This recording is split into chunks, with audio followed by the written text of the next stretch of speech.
Hello and welcome to the Apologetics 315 podcast with your hosts Brian Auten and Chad Gross.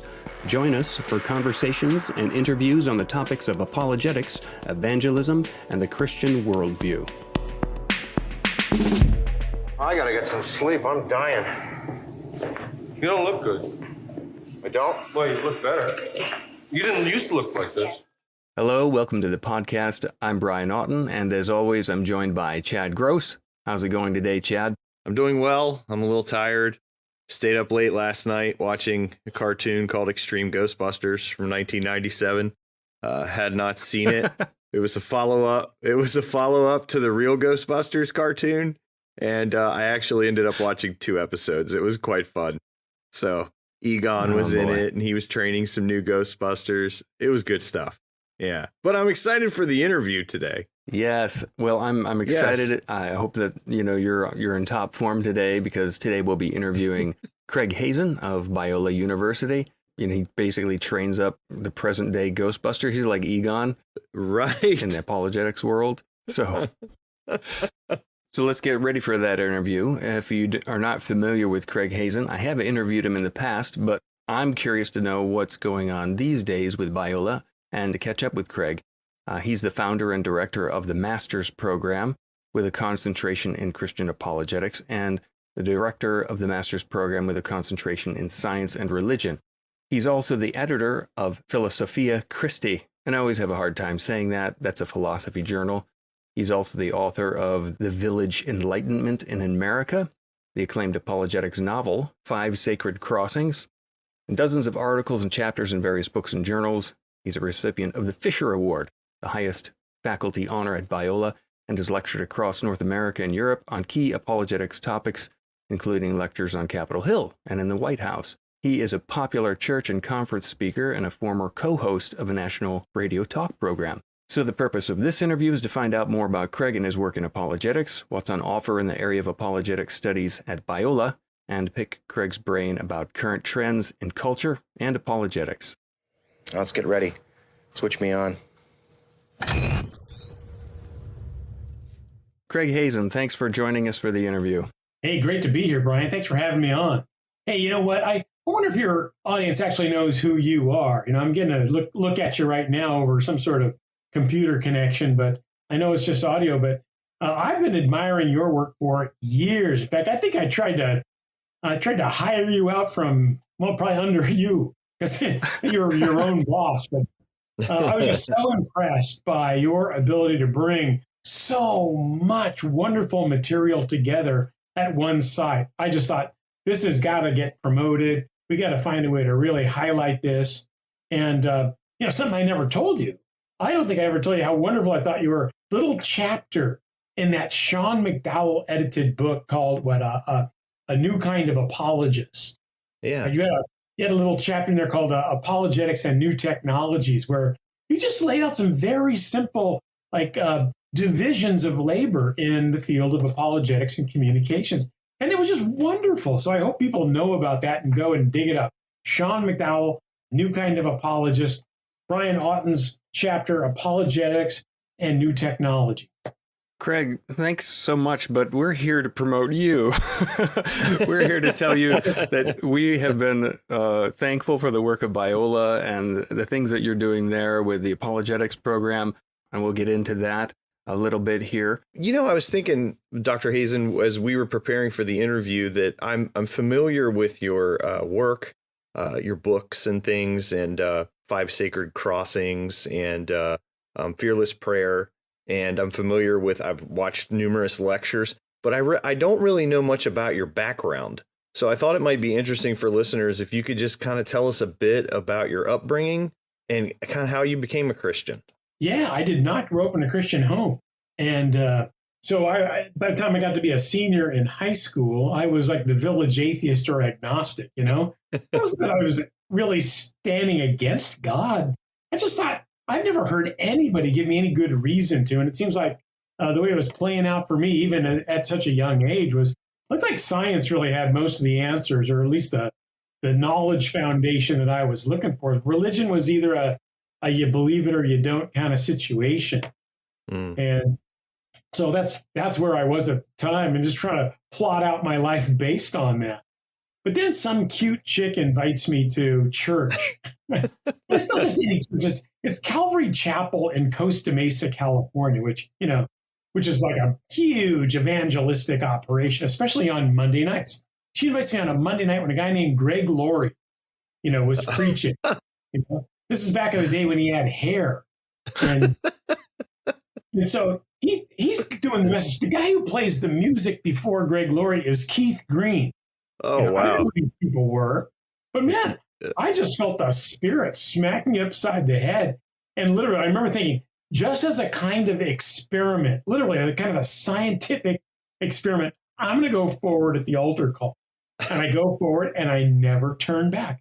It's just amazing. I mean, God just really grabbed me out of nowhere.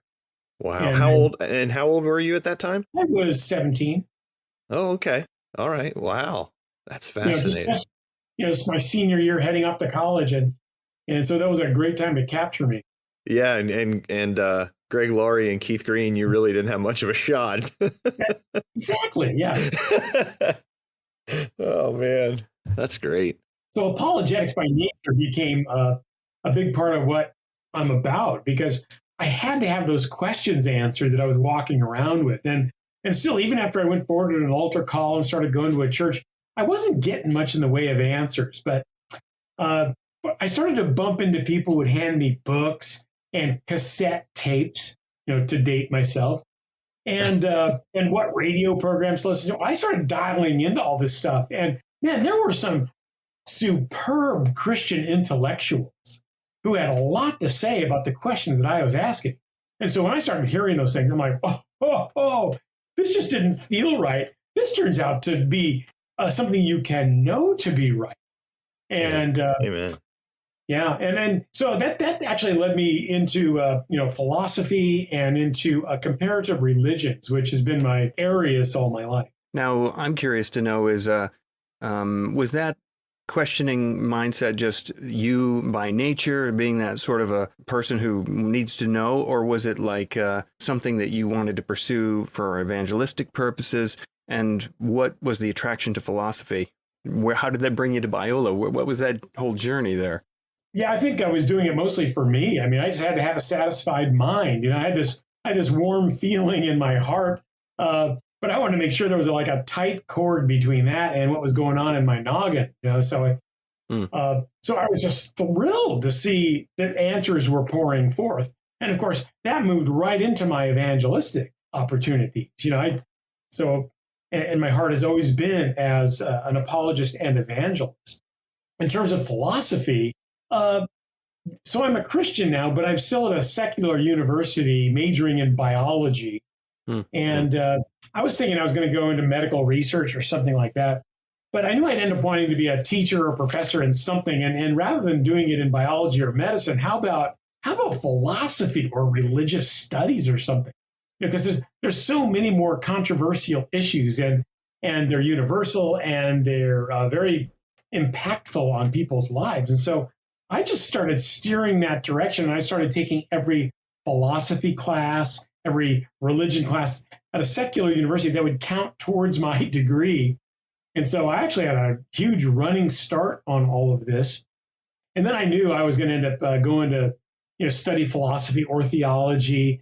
Then I heard about there's this people didn't really talk about apologetics, but there was a new school called the Simon Greenleaf School of Law, run by a guy named John Warwick Montgomery.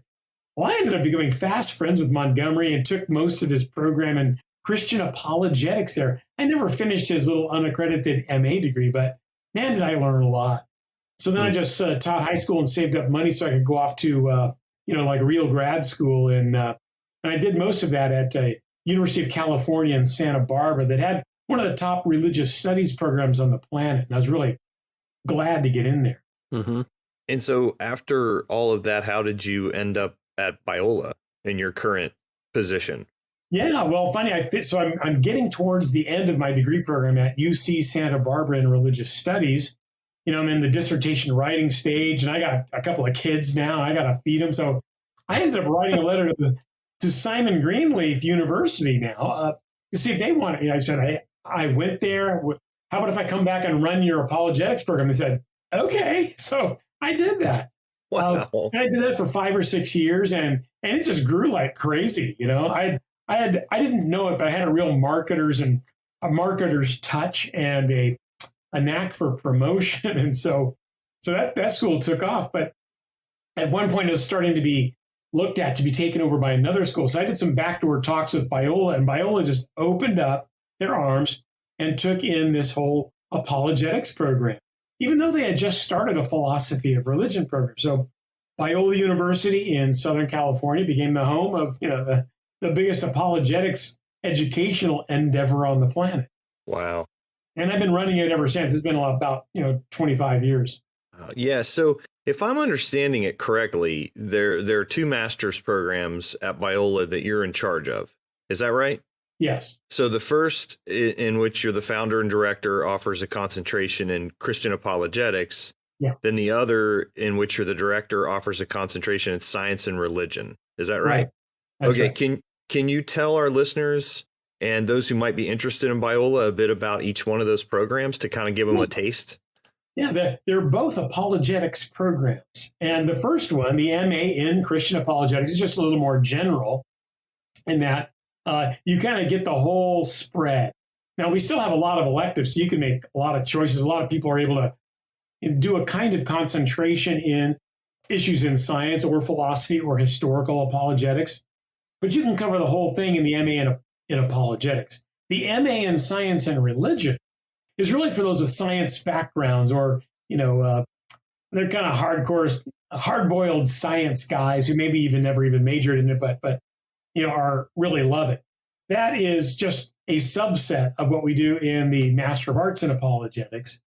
And it's really focused on questions that deal with scientific issues. That's such a big field. It deserved its own degree program.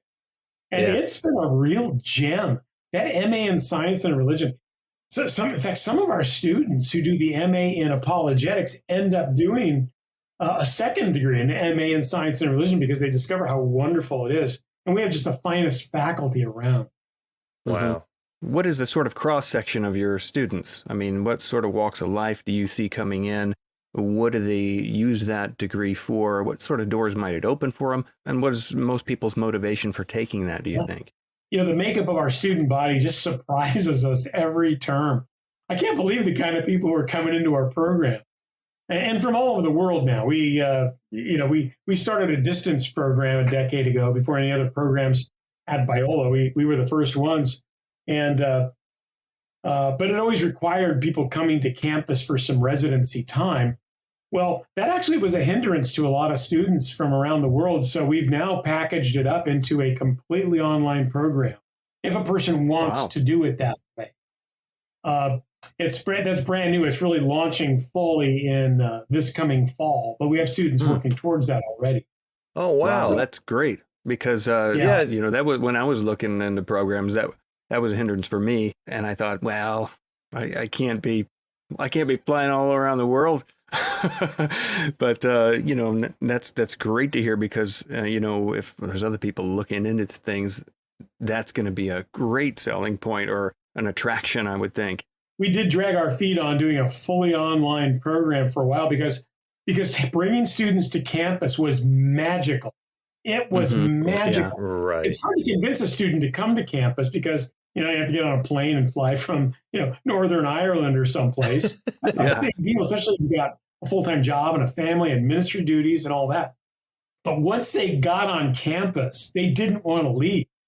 And it was the best time of the year was our time of residency, 2 weeks on campus for all of our Master of Arts students.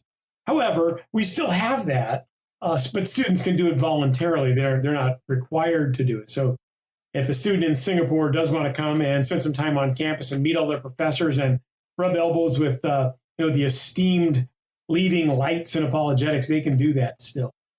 But we have a wonderful, and the thing about apologetics is it's multidisciplinary.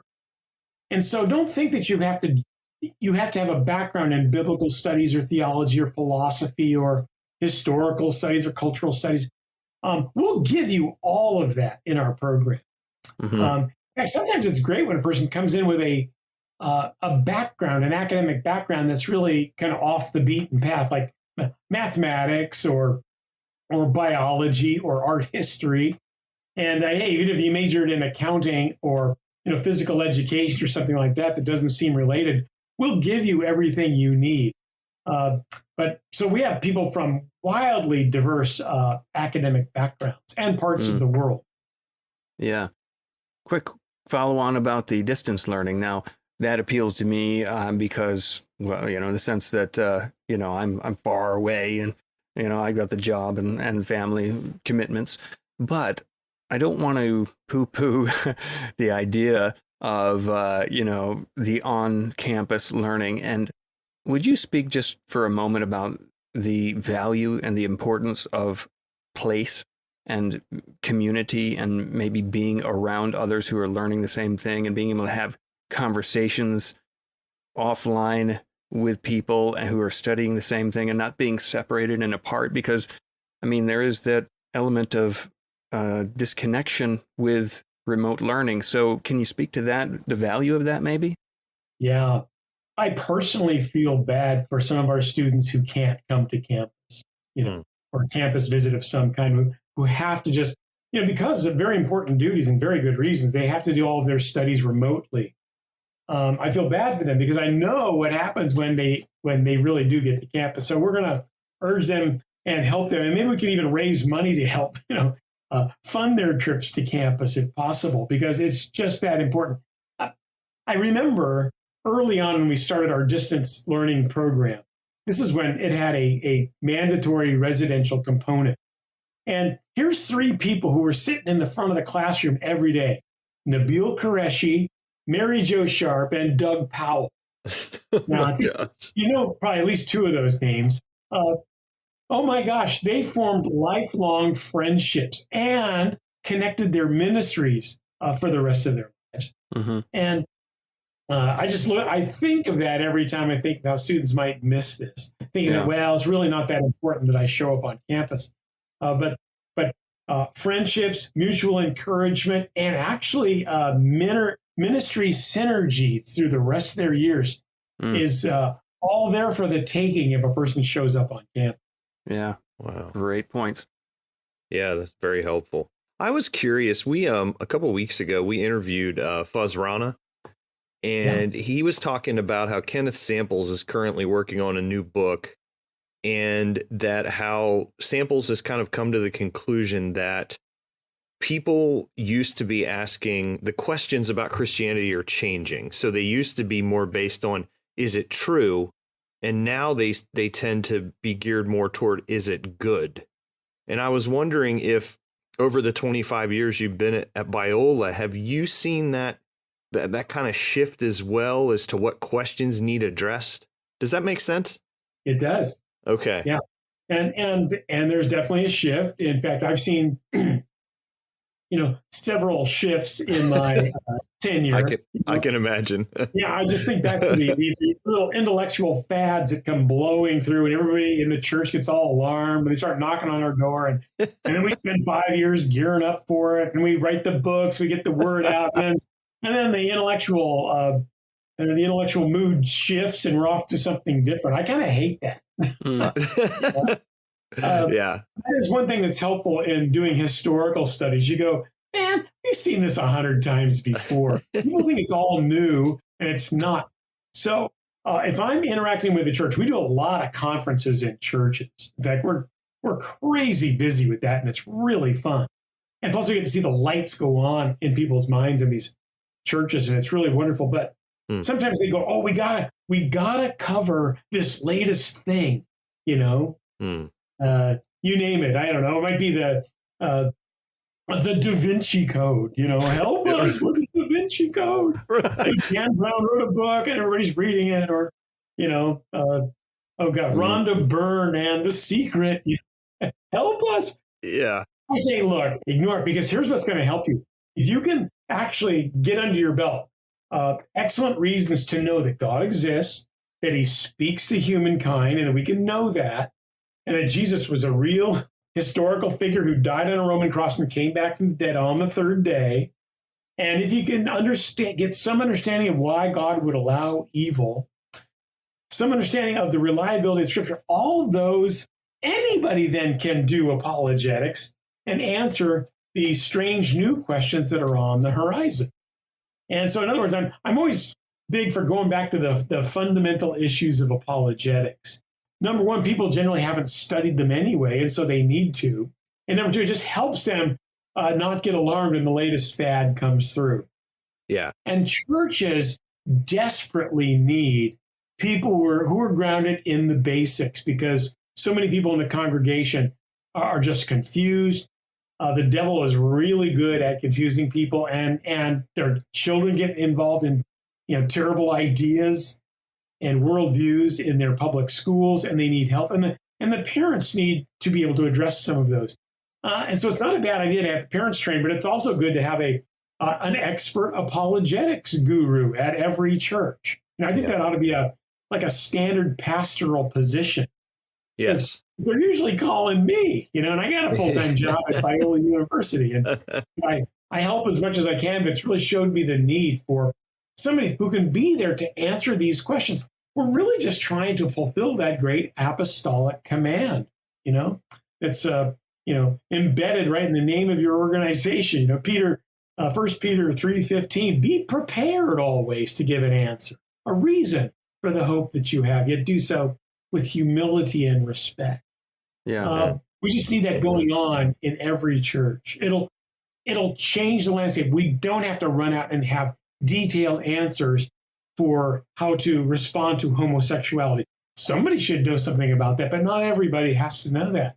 If we understand the basics of the existence of God, His speaking clearly to humankind, the reliability of the Scriptures, and the resurrection from the dead that we're all facing, that'll take care of most of the big problems. So I'm a big fan of going back to the fundamentals. Yeah. Amen. That's very helpful. You mentioned some of the faculty there. This is the time to name drop, if you will. Can you tell us a bit about some of the faculty there, the things that they are teaching and their subject courses? Yeah. Hey, it's even more fun to say I'm their boss, William Lane Craig. I do boss him. I'm his boss in a couple of ways, academically, and I'm on his board too, so I get to wag a finger at him, quite a bit. J.P. Moreland, my goodness. There's the two leading lights in Christian thinking, William Lane Craig and J.P. Moreland. I think guys like Sean McDowell and Clay Jones and Kevin Lewis, Scott Smith, Jana Harmon, Meretu Gutta, who's from Ethiopia. You probably haven't heard that name yet, Meretu Gutta. This guy is a genius. Man, I'll turn him loose on any subject. And he's just a brilliant philosopher. In our science and religion program, we have John Bloom, a guy like John Bloom. He's our academic director for science and religion. He's got, how many people have dual degrees in ancient Near Eastern studies and physics? Wow. And those come into play with John Bloom's work. Doug Axe, one of the leading lights in the intelligent design movement, and Paul Nelson, the same. Guys like Greg Kokel, you've probably heard of. And talk about our theologians, a guy like Fred Sanders, a brilliant thinker, and his expertise is on the Trinity.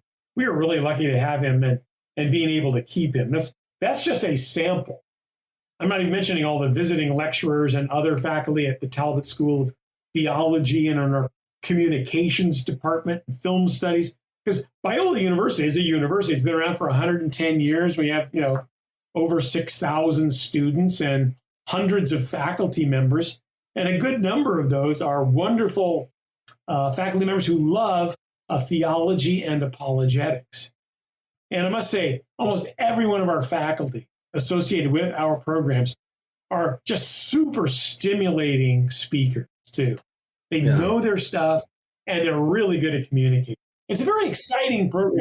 It doesn't sound like it would be, but it's very exciting. It sounds great to me. I'm curious about the Talbot School of Theology. If someone wanted to do like dual courses in theology and apologetics, can they enroll in both? How are those two parts connected? It used to be that our program was outside of the School of Theology, but 2 years ago, we officially became part of the School of Theology. It's mainly just because of, an organizational chart issue. But so, any class you take in our programs in apologetics or science and religion are automatically part of the School of Theology. And so you can take advantage of anything offered in the School of Theology, and it will apply to our program. Cool. So you talked about the importance of philosophy and how it's played a part in your studies, your life in doing doing apologetics. I wonder if you could speak to the subject or the idea of what role philosophy can play in just a normal Christian's life or in Christendom as a whole. Yeah, I suppose it goes back to a very simple little idea that everybody's doing philosophy. You're either doing it well, or you're doing it really poorly, or somewhere in the middle, but it's usually poorly. Well, you often do hear Christians say, well, oh, philosophy, Paul preached against the philosophy of this world. And, this is just, they kind of almost like they're equating it with atheism or something like that. Or if someone's heavily into theology, they might be down against philosophy, like that's in conflict or something. So maybe you could speak to that as well. Yeah, some of that is just people just don't understand the category, or they don't know enough about philosophy to really sort those things out. Philosophy can be a bit frustrating because it only takes you so far. And then you start bumping into walls, and you really, it's like Plato in the Phaedo. At a certain point, he's doing this dynamite job in his great work, the Phaedo. And then he gets to this point where it's like he throws up his hands in the Greek language and goes, "Help me, I can't go any further without a revelation from above." Wow. And I think philosophy is great for taking us right up to that point where we finally go, oh my gosh, I really have done a lot of good thinking. I think I'm pretty clear on a lot of issues, but man, I need a word from above to really put it all together. And that's exactly when the Logos, Jesus, the very Son of God, comes to us and shows us everything else we needed. So philosophy is a wonderful pathway. It can be. It can also be a wonderful tool of the devil, just like anything else in our lives, to lead people astray, get them all confused, make them think that, that we really can't know anything. I get a kick out of people who say, you really can't know anything. Because you know the problem with it. Do you know that? They just try to communicate some knowledge that they have. And I think that's that barrier you bump into to go, help God. I need a revelation from above. Wow, I really like that. That's super helpful of how philosophy, how it supports the faith, but also it can only get you so far. That's really helpful. In fact, I was on a conference call with William Lane Craig just yesterday, and he's working on a kind of a super end of life project on systematic theology with a philosophical twist to it. I mean, here's a guy who knows how to take his tools of philosophy and apply them to Christian knowledge and Christian questions in the Christian faith and try to make sense of it. It's a great model for the proper way to use philosophy. But he also knows it's not going to save anybody. It's not the be all and end all. It's an important tool to try to figure out the truth on difficult questions. Yeah. But you can't push aside revelation. You can't push aside the historical Jesus. I think philosophy is going to lead you to some ultimate nirvana. Yeah. Yeah. You talked a bit about in the beginning kind of how philosophy impacted you as in regard to answering some of your questions. How has your study of philosophy kind of impacted your Christian faith long term? Yeah, there's something else that actually overshadows my study of philosophy, because my doctoral work is not in philosophy. It's actually in religious studies or comparative religion. And so that was something that troubled me more than anything else early on in my Christian life, is like, I know I've embraced this Christian thing, and man, I have good reason to believe it's true, but I really don't know anything about Hinduism or Buddhism or Islam or even the Mormons, for goodness sakes, and they live right next door. So that really got me going on exploring those various religious ideas. They're making claims all the time. Can they be can they be justified like we can justify our claims that we're making in Christianity?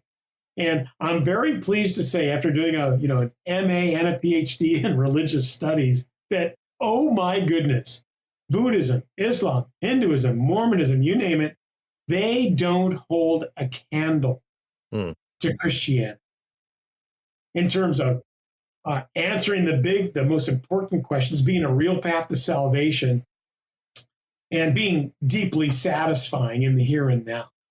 Yeah, that's one. I did the Biola certificate program a few years back, and one of your lectures was in their own world religions, and I can tell from listening to you talk about Buddhism and Mormonism and Hinduism that you find them strangely fascinating. I think that would be fair to say. Like I think you even say something in one of the lectures about how fascinated you are with how weird they are.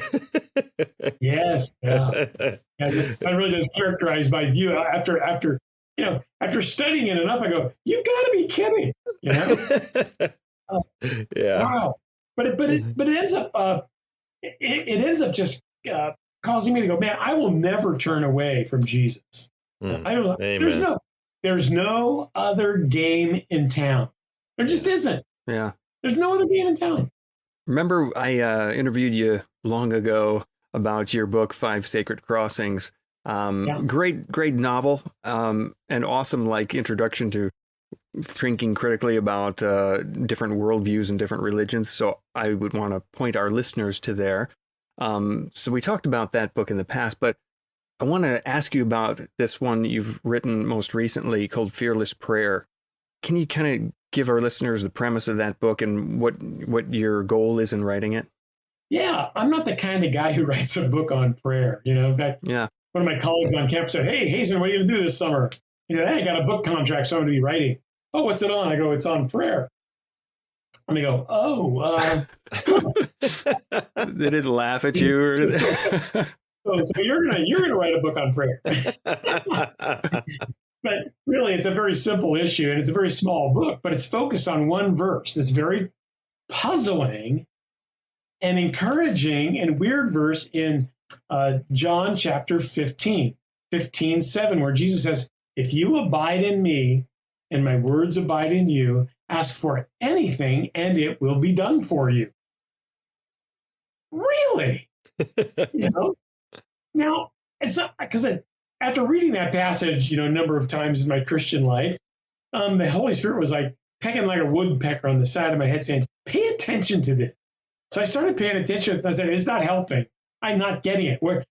This doesn't seem to be real in my life, and I don't really know anybody in whose life it actually is real. And so that just set me out on a path to try to figure out what that passage actually meant. The conclusion is, I actually think Jesus meant exactly what he was saying. If we abide in him and his words abide in us, we really can't ask for anything, and he will do it for us. Wow. It's the most powerful and wonderful and delightful thing. And I was so fascinated by the study, I had to write a little book on it. It's been super encouraging to people. And of course, the moment I describe it to people, they go, "Oh my gosh, you went towards the name it and claim it crowd. You become one of those word faith teachers, right?" No, in fact, I criticize them tremendously. In fact, I think their existence is a great tool of the devil to distract us from the real meaning of this passage. Yeah. Jesus really did mean it. If we're not seeing it, these realities in our life immediately, it doesn't mean they're not true. Oh, they're there. And I think I can personally testify now that, wow, stick with him because he really means it. And it's not some weird magic or some hocus pocus. The biggest reason people don't pay attention to that verse is because we, as a culture, are immersed in the philosophy of naturalism. Yeah, we don't know that because it's our worldview, and we're just swimming in it. It's like a fish probably doesn't know it's swimming in water. We're the same way with regard to naturalism. And so we're very reluctant to embrace the supernatural activity of God, even when he promises to meet our needs through prayer. And so we wander around not really believing what Jesus has to say there. I decided to give it a try and start believing it. Oh my goodness. Guess what? You pray a lot more when you think he's really listening and paying attention. And if you start writing these things down, what you're praying for, oh my goodness, you go, wow, he really meant this. I can't believe everything I asked for in the last 6 months, I had to put a check by. Wow. Amazing. He's real. He loves us, and he's dramatically attentive to our needs. Amen. Amen. Wow, I'm like, you have time to read that for us? I'm downloading it on my phone right now. Lord, Audible.com. I pray that Craig would send me a free signed copy. No, I'm that's not a real prayer. I'm going to be downloading it. I'll download it. No, I want to know more about that. I mean, was there, in the process of writing that, I'm sure that there was the sort of the study aspect, but it sounds to me like it was like you got quite a few like revelations about that, or maybe God speaking to you in a certain way, or certain answers to prayer. Like, because to my mind, I'm thinking if I'm writing that, then I'm sort of putting it to the test, So do you have some crazy stories to tell us, or Oh yeah, I got way too many stories. I only put a few of them in the book, and then I started looking at other people's stories. I go, this has to be the real deal. Oh my goodness! Yeah. There are some people who've been very good about cataloging their answers to prayer. I think like George Mueller, the famous George Mueller, who lived like in the mid 19th century in Bristol, England, and started several orphanages. I mean, this guy was amazing. The orphans didn't have any food for breakfast, so he lined them all up at the table with their bowls and spoons. There's no food in the house, And so they pray, ask God for breakfast, and moments later, there's a knock at the door, and it's a local baker who he thought God told him in the middle of the night to bake bread and bring it to the orphanage, so he did. And then there's another knock at the door soon thereafter. It's the milkman. His milk cart broke down right outside the nursery or the orphanage. And so he unloaded the milk and gave it to the orphans so he could fix his wagon, And that's just, George Mueller says in his prayer booklets, there's like 50,000 answers to prayer. The fun part is about 30,000 of those happened like within 24 hours of the ask, So it wasn't like he waited a lifetime to see these things happen. God was there, he was attentive, and he was on it, And that's the way I found it. When part of the problem is we just don't ask very often. Yeah. And we think it's beyond us to ask. That's really, some people think it's a low level enterprise to ask God to give you what you need. But it's not at all. It's actually what prayer is when you actually dig into the scriptures to find out the scriptural definition and how prayer plays out. Mm-hmm. Turns out it's asking to have your needs addressed. Yeah. And God he loves us in that posture of needing him. You said earlier about how we're sort of enmeshed in this culture of naturalism, and it affects how we think about maybe even asking God and praying and expecting answers. And sort of along that vein, I'm wondering if you notice, are Christian intellectuals, are they more prone to having trouble with prayer? I'm just thinking that it seems like it's easy for me to you pick up a book on apologetics and read through it and get real excited. And then prayer is not as exciting, and it's easier for me to understand things than to believe God for things, if you know what I mean. And I'm wondering if you've seen that, exactly. And what's how might I increase my faith in this area? Because I'm thinking maybe there's people listening that are like, yeah, I'm excited about theology. I'm excited about the Bible. My prayer life is horrible, that sort of a thing. How would you speak to that?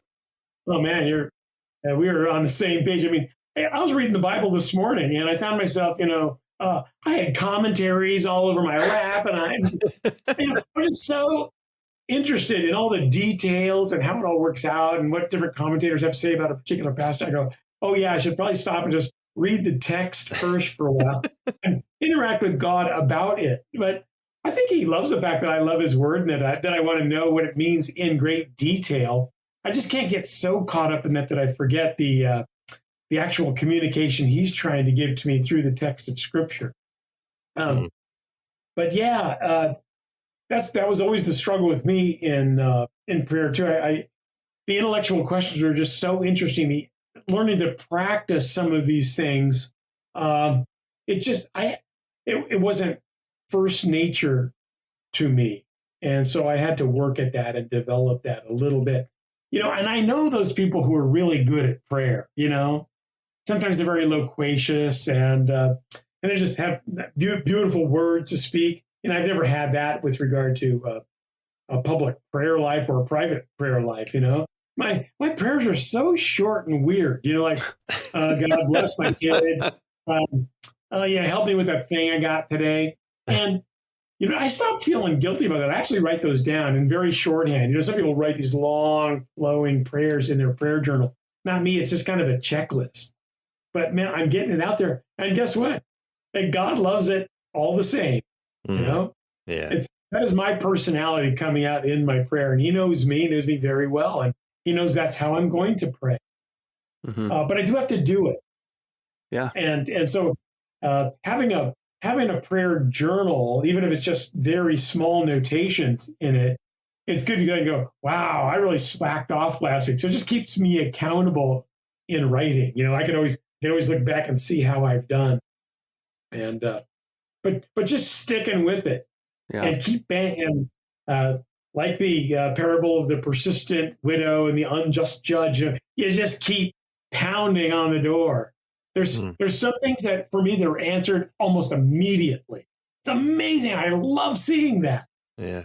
There's a few prayer requests that I've been pounding on God's door for 10 years.